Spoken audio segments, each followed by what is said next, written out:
خدمات مطبوعات حکومت ولایت مختار کوهستان بدخشان رسما تصدیق کرد که با فرمانهای پرزیدنت تاجیکستان امامعلی رحمان از 5 نوامبر سال 2021 میرزانباد علیشیر خدابرده اجرا کننده وظیفه رئیس ولایت مختار کوهستان بدخشان نیلوفر اسلمشاه و معاون رئیس ولایت و نظرزاده رضا اجرا کننده وظیفه رئیس شهر خاروخ تعیین گردیدند.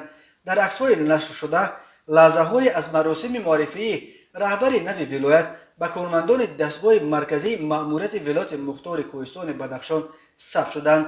در این عکس‌ها دیده می شود که رئیس هم‌اکنون سابق ولایت مختار کوهستان بدخشان یادگار فیضوف و علیشیر میرزانباتوف پهلوی هم نشستند و برای معرفی رئیس نو ولایت یاردمچی پرزیدنت در مسائل کادری اسدالله رحمان از دوشنبه به خاروق آمده است.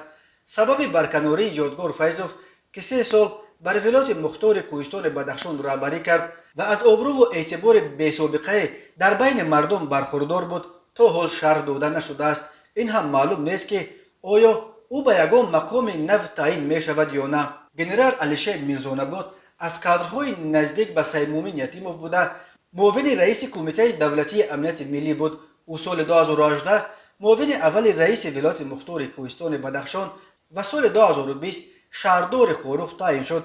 از ابتدا حدس می‌زدند که علیشیر میرزانباد را برای در آینده عوض کردن یادگار فیضوف تیار کرده ایستادند. هنوز صبح 5 نوامبر منابع گوناگون از خاروخ خبر دادند که به احتمال غالب در دوام روز یادگار فیضوف از مقام رئیس ولایت گنرال علیشیر میرزانباد تعیین می شود. یادگار فیضوف 60 سال دارد. 1 اکتبر سال 2018 رئیس ولایت مختار کوهستان بدخشان تعیین شد. طی 3 سال کاریش او از خود نمونه یک رهبر خاکسار و زمینی و به مردم نزدیک را به نمایش گذاشت. یادگار فیضوف هر روز پیاده به کار میرفت و راه با مردم صحبت کرده درد دل و شکایت‌های آنها را میشنید.